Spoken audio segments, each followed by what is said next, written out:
Hello everybody, this is Cheri. I am here to say Happy National Planner Day. Now if you're seeing this video, it is going live on August 1st, which I just found out on July 31st, that August 1st is National Planner Day here in the States. So I thought that what better time for a video that I was actually already planning to do. And this video came, like I said, before I even knew that it was National Planner Day.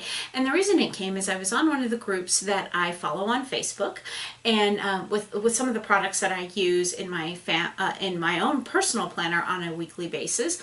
And there was someone that was a little bit new to planners, and they seemed just a little bit overwhelmed.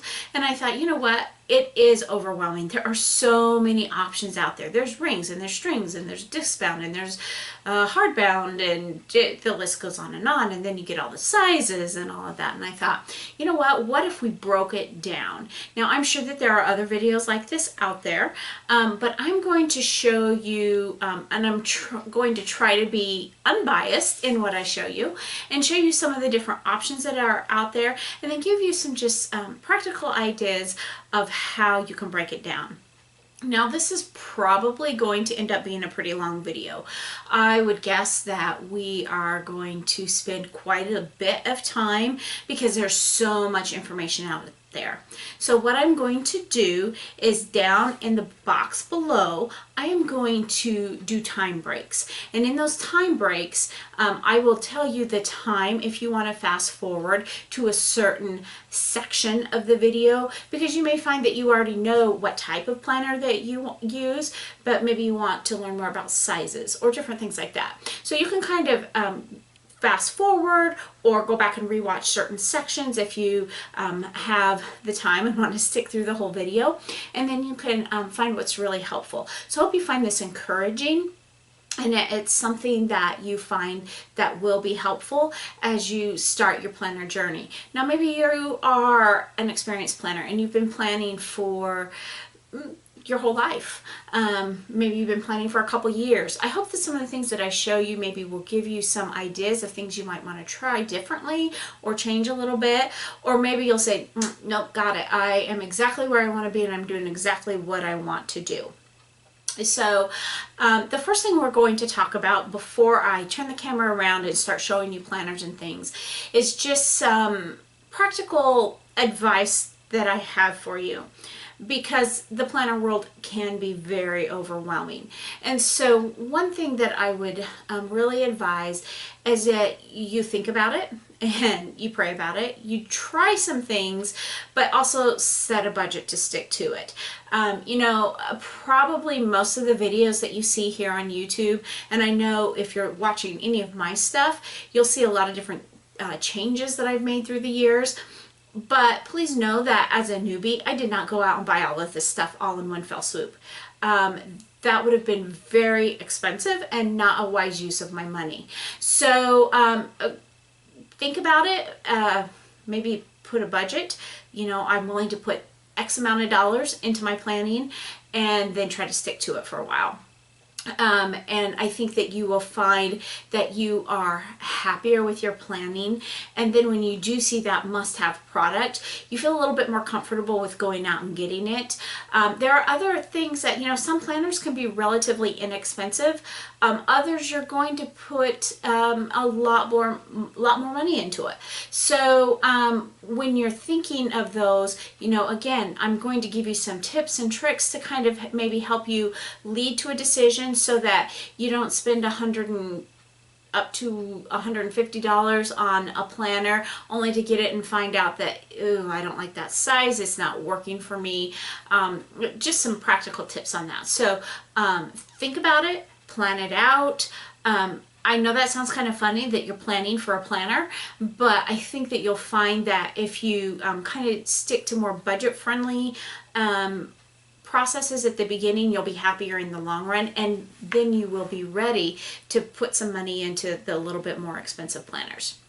So that is the first part of the video. Now I'm going to switch the camera out. I'm going to turn it upside down so that you can actually see some planners, and then we are going to talk about all different things planner wise. So hold on and I will be right back.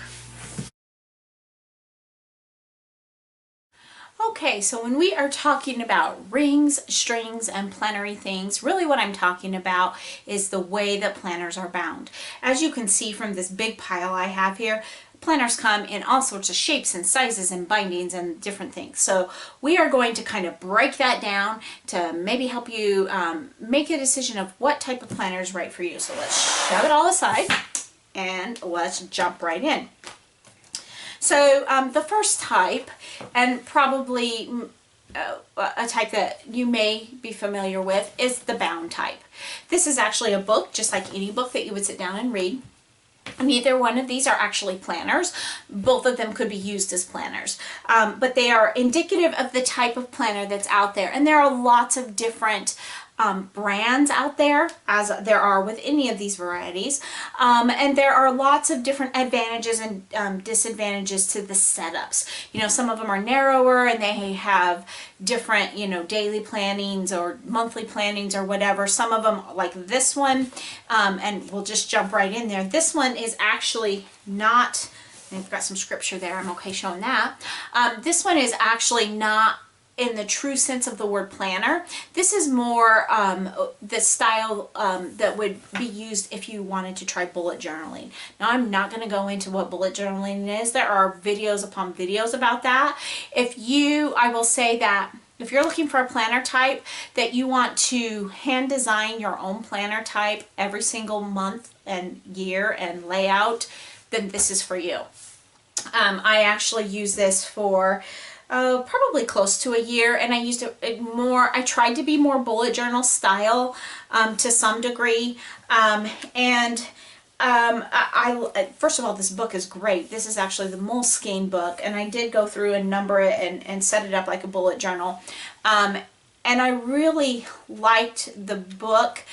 I don't have time to do my own layout every month, and you know, there are some gorgeous layouts. You can do really simple true bullet journal as set out by the person who kind of promoted it and started it. I think is relatively simple. It's just not for me. You can go really elaborate. I've seen some layouts and spreads that are just amazing. So that is one type, is the bullet journal type. Again, different books you can use for that. This is more of less of an actual planner and more of like a memory book, more of a journal itself. This is actually a very popular brand that is often used for bullet journaling. This is called the I don't know how to say that, Lexterm. And I did like the paper in it and stuff. Obviously, we didn't keep up with it very well, but people do use this brand for bullet journaling. I'm not sure what kind of paper they use in the middle of these, but it's just a bound style. Now, there are other bound styles of planners out there and that you can probably pick up, like at your office supply stores or your Targets and Walmarts. I don't even know where all you can get it. There are also specialty ones that are more planner related that are really nice. Hobonichi Weeks, I think, is more of a bound style. I'm not sure what all is out there for those kind of things. One thing I would caution if you're choosing this type of planner, really make sure that your binding's good. Because if you have a really cheap binding, it's going to break and your book's going to start falling apart just like any other book would. But especially in a book that you're opening and closing and writing in all the time, you're going to want to make sure that you've got a good binding. Both of these had great bindings. I never had a problem with the binding. And this one, obviously we haven't used much. This one I used quite a bit, and there's a little bit of bulk because I did add some stuff to it. One disadvantage of this, and for me this is the biggest disadvantage of this type of planner, is the lack of versatility. I like to be able to move things around, and you can't do that in this type of book. You can add a few things. The second disadvantage is that you really can't add a lot. You can add some tip-ins, you can add some stickers, you can add some washi, but the more you add, the thicker it's going to get, and that can become a problem. So just, if that's your style, if that's your jam, use it. If you just want something to write in or draw in, you know, if you are very artistic, this may be perfect for you as I pull it off camera, because you may be able to make this exactly what you want it. But if you're not, you probably want to stay away from that. Another, probably one of the more popular types of planner is what I call the rings planner. This is actually a Filofax, and I borrowed this from someone specifically for this video. Filofaxes are wonderful. I used to use rings. In fact, if you go through my feed, you will find Filofax videos out there, more than one actually, because I use this and I used it well. You can buy inserts to put in it from all over the place, including Filofax, I believe, or you can make your own if you are particularly handy on the computer. I am not. My husband used to make mine for me, and so we could kind of customize them and make them the way that we wanted to. There are some definite advantages to rings. I think the biggest advantage to a ring type binder is the versatility, because you can move things around. If there's a section that you find, hey, I'm never writing in this section, maybe it's your notes section and you realize you're not writing notes very often, you can just pull that section out or repurpose that section and use it for something else. If you want to put a year, like a month on 2-page year in here, and then behind that do a daily calendar, you can do that and then pull it out and put the new month in. If you want to have budget trackers or family trackers or whatever you're doing, it's so versatile. There is kind of a disadvantage, and I would say it's really not a disadvantage because there's a workaround for it. I don't like writing in a ring so much because the rings get in my way, especially if I'm writing on the left-hand side. However, that's easily overcome. You just pop the rings open and pull the page out, write what you need to write. If you can't get to the, that's part of the page right here, and then you put it back in. Not a big deal. Rings come in a variety of colors and styles and sizes. I would caution you, if you're buying rings, always look at the rings. And this is whether you purchase them new or used. Look at the rings and make sure that they are coming together correctly. If those rings are just a little bit off, your pages will catch on them and they won't turn smoothly. There are all sorts of accessories that you can get for rings. This one is as a Filofax Malden. It's set up almost like a wallet. I used to have a Filofax Malden in purple, and in fact when I went to strings, I got rid of my Filofax so that I could buy my first Foxy Fix notebook, and I kind of regret that. Not that I regret the Foxy Fix notebook, I don't. I still love Foxy. It's just I kind of miss my rings every once in a while when I see the beautiful things people do in rings. So you can spend very reasonable amounts of money on a ring type planner. Probably, I would guess you can probably get a ring planner for under $20 especially if you get them on sale. Webster's Pages has them, Carpe Diem, which may be the same company, I'm not sure. I don't know, Michaels and Hobby Lobby may even have their own rings, I'm not sure. All the way up to very expensive. Filofaxes kind of run the range. You're not going to get any super cheap, but you can get some less expensive ones, all the way up to really expensive ones, and then there are some custom made ones that can really get expensive. So if you're thinking about trying out rings, you're not really sure about it, probably look for one of the less expensive ones, at least until you know what you're looking for. Again, they come in multiple sizes. This is the personal size, which is a very popular size. Another popular size is A5, which is slightly bigger than this. I've used both of those sizes. And then there's the pocket size that's also smaller, also popular for different reasons. So lots of variety out there in sizes and availability. The next type I want to talk about is the spiral bound type. Now, I am not a spiral bound person. And excuse me, I'm just watching something over here. I am not a spiral bound person personally. I have used one before, and there are some nice things about it. You're not going to lose stuff. It's all in there, as long as it's in there. If it's something you're adding, that's where you get the limitations of a spiral bound planner, because it's really difficult to add things to a spiral bound planner because they're bound in the coils. This is actually a really nice spiral bound planner. I again borrowed it for this video. This is an Erin Condren, and I really like her stuff. I've never personally owned an Erin Condren. When I did use a coil bound or spiral bound planner, I actually chose a different brand. I think it was called Plum Paper. Also a great brand. It was a wonderful planner. I really liked it. Now that I really like the versatility of the strings or the rings more, but it is an option. Now these are not your cheap rings like what you get on a notebook, a school grade notebook. These are really strong, sturdy rings, so don't be fooled by that. These are good things. There's some versatility. I like this because this is laminated. This is almost like this is a dry erase board, really. So that's really a fun addition. There is some variety out there. I believe even you can even in some companies you can even customize how you want it so that once it's bound you're stuck with that, but you do have some versatility in customizing it. Erin Condren actually makes her covers under this sticky note. The reason there's a sticky note on here is because the name of the person that I borrowed from is on there, her first and last name, so I pulled that off. Also, these come off, and so you can switch them out, which is super fun. There are some accessories that you can get.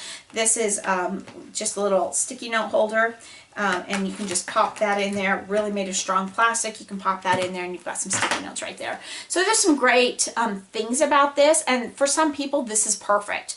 If you know that I like this, that's what I'm going to use, I don't need to add things and take things away, this may be the planner for you. And again, these are the kind of things that you just Google or go on YouTube and find different coil bound or spiral bound, and because there's a lot of them out there, from very simple office store variety that you can get at your office supply store to more customizable ones. So it's a great option. Not my option, but it's a great option. The next one that I want to talk about is the disc bound planner. Now this planner is actually made by the Happy Planner. I do like this. This is actually my most current purchase, and I purchased it for a very specific reason, and I think I finally found what works for me for work. Now Happy Planner comes in various sizes, just like some of these other ones do. Spiral bounds come in various sizes.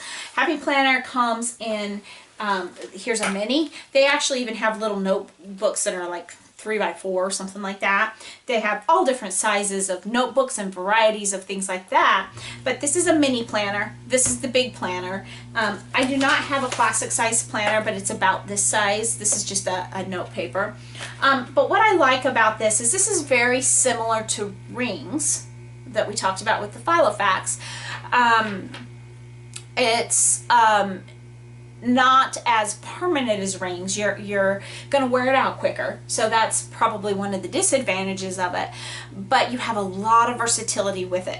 For example, this is a faith planner, which I had decided I was really kind of struggling with making things work the way I wanted to at work, and something hit me one day that, hey, if I got the right size, I could use regular paper at work, punch it, 8.5 by 11 paper, slide it in, and I would be good to go. And I thought, oh, that makes so much sense. So I ran out to the store, and they only had 2 or 3 Happy Planners at that particular store, and I didn't have time to run around.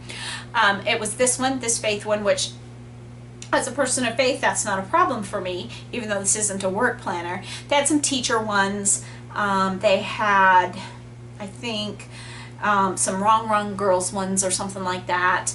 And this was the one that worked best for what I needed. This is actually an 18-month planner, and it had blue discs. And one of the advantages of the Happy Planner is that you can change these discs out.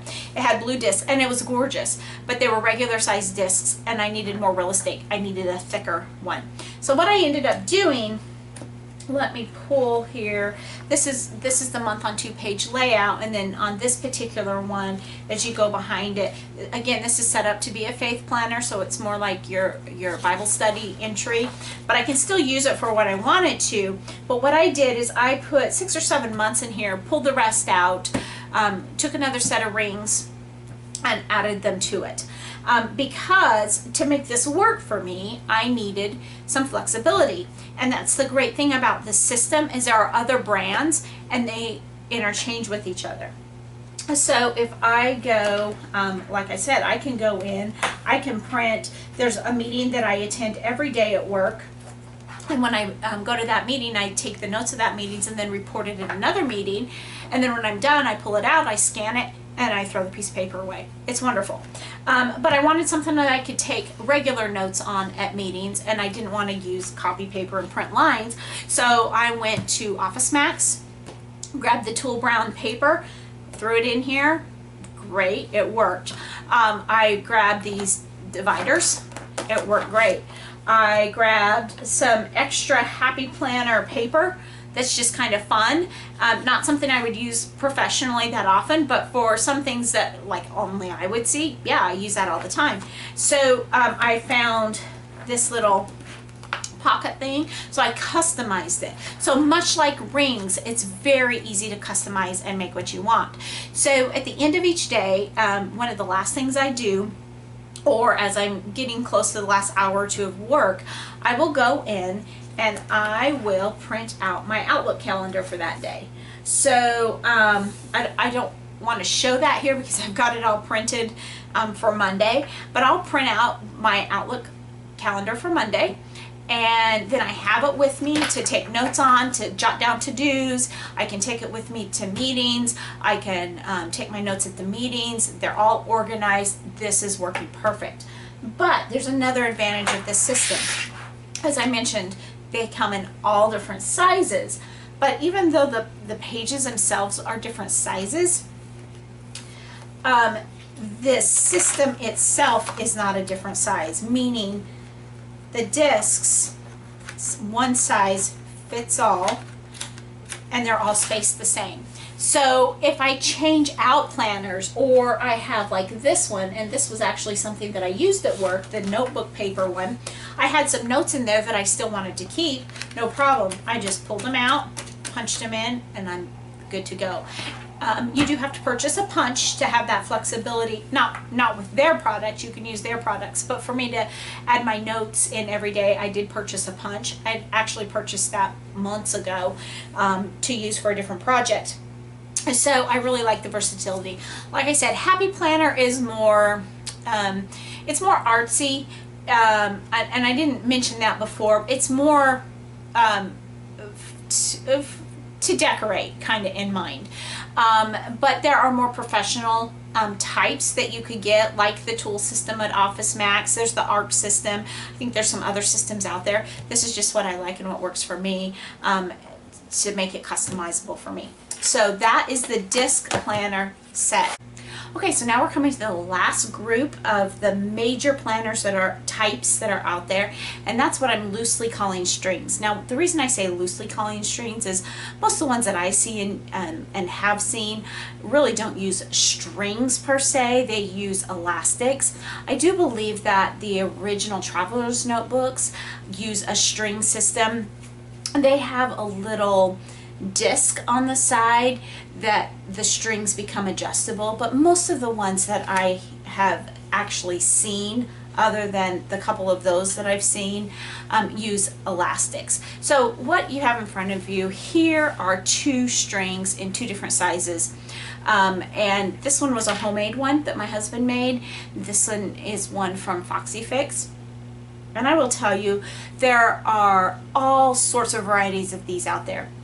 You can go on Etsy or probably other places as well, and you can find them made out of leather and faux leather and fabric. I've even heard of people making their own, going to like the Dollar Tree or Dollar General you might have, and picking up a vinyl placemat and using that. So you're just really limited only by your imagination, and because of that, you're also you have a very broad range of prices available. You start getting into a Foxy Fix and you're talking a little bit more money depending on the options that you add. You can have less expensive ones. You get into the pleather, they may be a little bit less expensive. So there's just a lot of variety out there. But basically what makes up a set of what I call strings, and I've already pulled my inserts out, is down your spine, you're going to have either elastics or, like I said, there are some that do the strings in it. And this is what your system is. Now, I've talked a lot about flexibility and how that if you're using disc bound or if you're using ring bound, you have a lot of flexibility. You have flexibility with this system as well. It's a little bit more limited. It's not as easy to move around as what these other two systems would be. And that's simply because for this system, it's really based on many books. And so what I mean by that is each little insert that you have will go on your string set. So if I'm opening this up, you see here I have my August insert, and I just barely started it, but I have my August insert, and I'm going to put that on my string just like this, which you can see why it's an elastic. Now I am I have a lot of flexibility when it comes to what type of inserts I use, but basically it's in a booklet form, and however your booklet is put together, that's going to be your insert. Now I do know that there are some people who choose to not bind booklets, and they just leave them unbound. And what I mean by unbound, like if you look at this booklet, I don't know how well you can see it on the camera, I guess you can a little bit, you can see that it's stitched. I actually make a lot of my own inserts, and I also hand stitch them. I feel better about that. You can purchase them either hand stitched or from some places that you purchase them. They come in staple form. So I don't like the staple form just because to me that's going to weaken this string or elastic or whatever. But there are some who, if they print their own inserts, won't bind them at all, and they just slide them in feeling like there's enough of a grip there that it will hold them. So what you're seeing as I'm putting together this as I'm talking is my standard planner setup. Now you see how maneuverable it is and how that I can change it out. This one, like I mentioned, my husband actually made me, and I really like it. It's actually leather. He does the hand sewing himself. He did a fabulous job. It was a very inexpensive piece of leather, and it must not have been treated because it's very difficult to keep clean. But there are others that you can keep clean a lot easier. But basically for my standard setup, what I have is my journal. You see this is journal number 3. And then I keep this blank notebook. Now, it's currently blank. I actually had a plan to use this for some of the gardening and planting and weeding and stuff that I had done. I haven't actually done that yet, but I either will or at least I'll have a notebook in here for some type of note keeping. And then I have my planner pages themselves. You can see very simple layout here, and then as you already saw, the month on 2 pages here. And those are just my standards that are always in my main planner. Now, you see I only have 4 inserts in this one. I could actually, even though there are only 4 strings, I could actually probably put 6 to 9 inserts in there. It would just make this thicker. I don't like overhang, so I probably don't, unless they're really thin, don't go more than about 6, but you could add, it just depends on what you like. Some people like them really chunky. Some people buy wider spines. Foxy Fix makes a wider spine that actually has 6 strings in it, or 6 elastics in it. So it's just really up to personal preference. So that is the final type. Now I could spend all day talking about these. That's a whole different video for a whole different time. And we want to move on to other options that you have with your planning, because now that we've gotten past all of what's available, there's some things that you can use based on that knowledge to then kind of start deciding which direction I want to go. So when we come back, we are going to hit the next section. And that next section is what about sizing? Does size make a difference? So when we come back, we're going to talk about the sizing of our planners. So hold on and we'll be right back.